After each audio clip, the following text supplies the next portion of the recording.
الموسم الثقافي. في الحقيقة شفت تجهيز رائع وجبار وجهود تشكر عليها بالأمانة، والحفل يعني يكفي أنه حفل وطني. بس مع الأسف اليوم أنا شوي مثل ما يقولون مريت في وعكة صحية، نشلة وحرارة وسخونة، بس أصريت أني أشارك وأقدم هذا الاحتفال وأكون في خدمتكم إن شاء الله.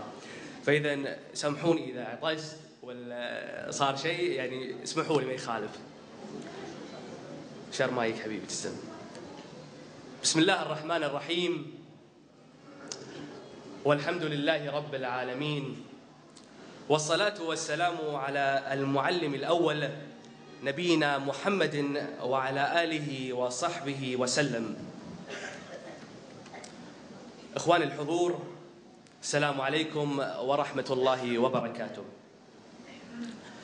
لا شك أن أعظم الصناعات هي صناعة الأجيال وتنشئتها على القيم والمبادئ السامية، وهي مهمة ليست باليسيرة على النفس البشرية، بل هي من أصعب المهام المنوطة بأصحابها، والتي تثقل كواهلهم، وتحتاج تلك المهمة تكاتف وتعاون جميع صناع الأجيال.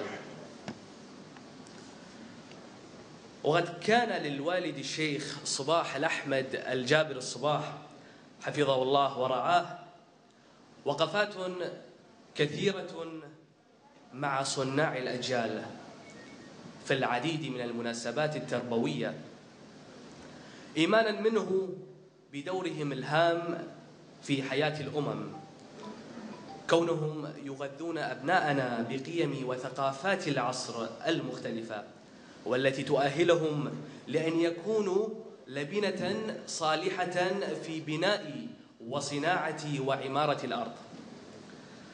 وقد انطلق الموسم التربوي الثقافي 18 لمراقبة الخدمات الاجتماعية والنفسية لهذا العام تحت شعار صناعة الأجيال، خارطة الحاضر ومعالم المستقبل. صراحة شعار عجيب ليترجم سياسات والدنا الشيخ صباح الأحمد الجابر الصباح حفظه الله ورعاه، ويبرز اهتماماتنا كوننا نحن العاملين في مجال الخدمات الاجتماعية والنفسية من صناع الأجيال، حيث إننا وضعنا أمام أعيننا هدفاً نبيلاً، ألا وهو أن هذه الأجيال تعد واقع الحاضر وأمل المستقبل. ونلتقي معكم اليوم في هذا الحفل وفي هذا الموسم ببانوراما بيتنا الكبير صنع منا جيلاً، ولكي يرعى الزارع غرسه فقد ارتأينا أن يرعى هذا الحفل شخصية قيادية تربوية تعد من صناع الأجيال، ألا وهو اسمه موجود هنا والكل يعرفه بس ما حضر طبعا لظروفه الخاصة، الأستاذ محمد جعفر الكندري، وكيل وزارة التربية المساعد للتعليم العام. وحضر بالإنابة عنا الأستاذ طلق الهيم، هو مدير عام منطقة الأحمدي التعليمية، فنسمع له صفقة يستاهل.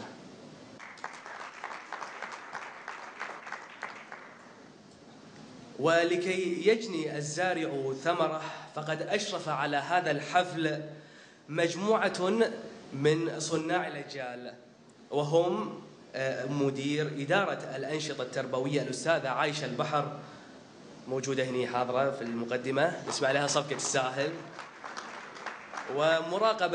ومراقبة الخدمات الاجتماعية والنفسية الأستاذة بيبي رمضان، وموجهي وموجهات الخدمة الاجتماعية والنفسية بمنطقة الأحمدي التعليمية. طبعا ولكي يتميز هذا الاحتفال في المنطقة، وهي يعني انطلق من إحدى مدارس المنطقة المتميزة، وهي روضة الأنفال، حيث هذه الروضة احتضنت هذا العمل كما تحتضن طفل الروضة في مرحلته الأولى، ليصبح طفلا موهوبا ومبدعا، وذلك بإدارة مديرة الروضة الأستاذة ليلى الصالح. ما يخالف نسمع لها صفقة تستاهل أمانة، تجهيزها رائع وايد راقي. أنا حضرت وايد حفلات في وزارة التربية وفي المدارس، بس ما شفت مثل التجهيز هذا، يعني أمانة على مستوى الروضة شيء جدا راقي. نسمع لها صفقة ثانية.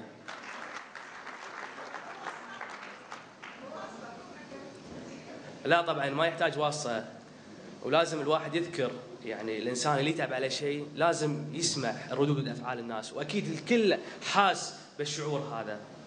ولا يشتد عود الزرع وتصنع الأجيال إلا بمشاركة ومساهمة وحضور صناع الأجيال، طبعا من تربويين وعاملين بوزارة التربية ومناطقها الخمس، ومديري ومديرات مدارس المنطقة، والباحثين والباحثات الاجتماعيات والنفسيات، والمربين الأفاضل.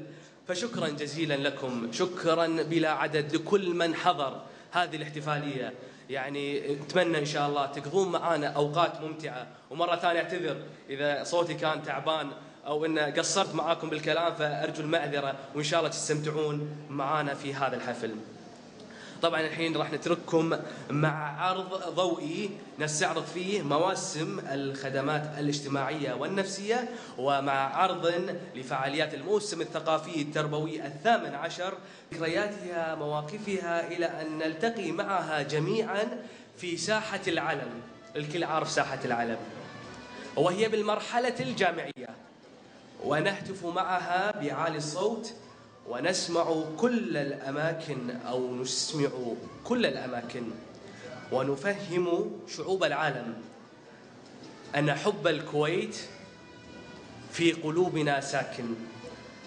نتمنى لكم أوقاتا ممتعة مع دانا وذكرياتها